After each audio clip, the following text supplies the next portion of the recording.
Come with me and explore a remote and untamed expanse along California's coast. A landscape filled with rugged canyons, hidden waterfalls, rocky spires, and a place where fire dominates. Welcome to Malibu. Welcome to Adventure Hydrology.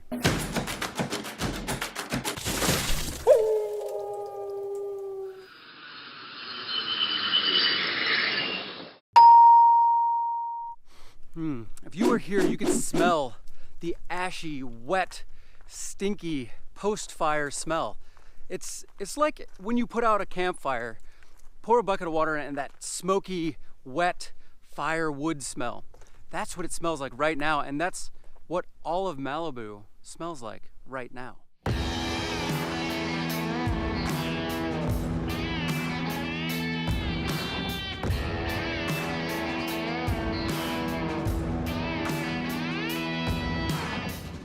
So let's get to it. Why does Malibu burn? These fire-prone lands are the closest natural neighbor to many of California's most dense population centers.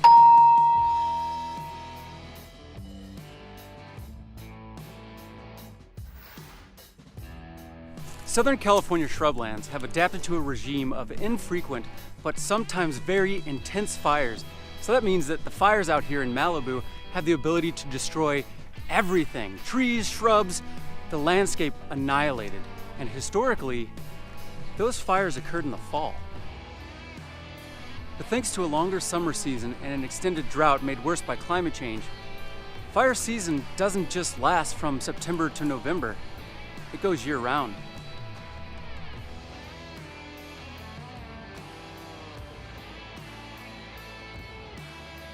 Within about the last 100 years, forest management practices have tried to stop all fires from burning, though it's a natural process. Stopping these processes created a thick forest of dry, woody shrubbery and debris and tree trash.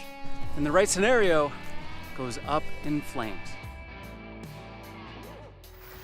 Man, nothing here is green right now.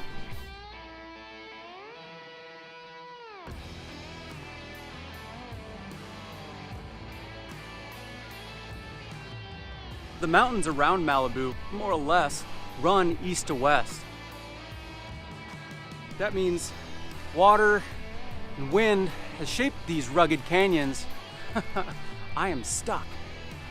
When you combine that with Santa Ana winds, 100-degree temperatures, this is Southern California, and Malibu's dense coastal vegetation, you have ingredients for one of the most destructive fires in California history.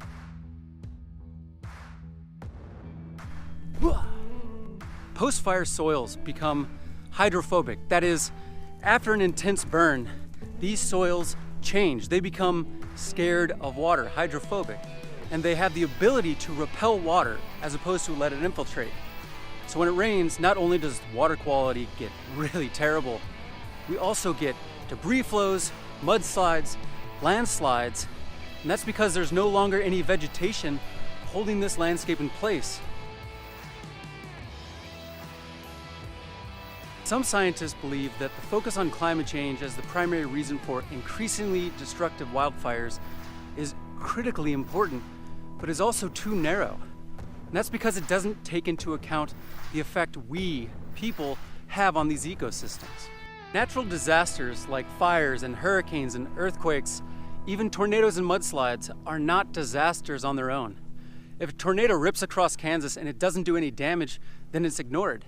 If a hurricane blows over a deserted island, or if a volcano rises out of the middle of the Pacific, but neither changed a person's daily life, then it's not a disaster. Disasters are instead social events.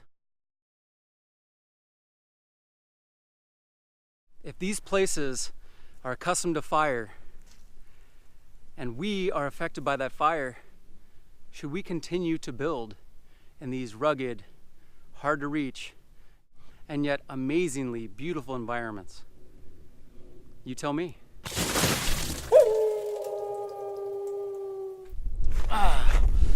Hey all, thanks for joining today. I had a blast.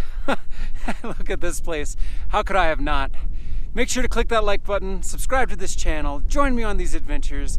Come on, this is so much fun. You're gonna learn some cool stuff, do all the social media. You know you wanna adventure with me. You're gonna learn to adventure. Adventure Hydrology.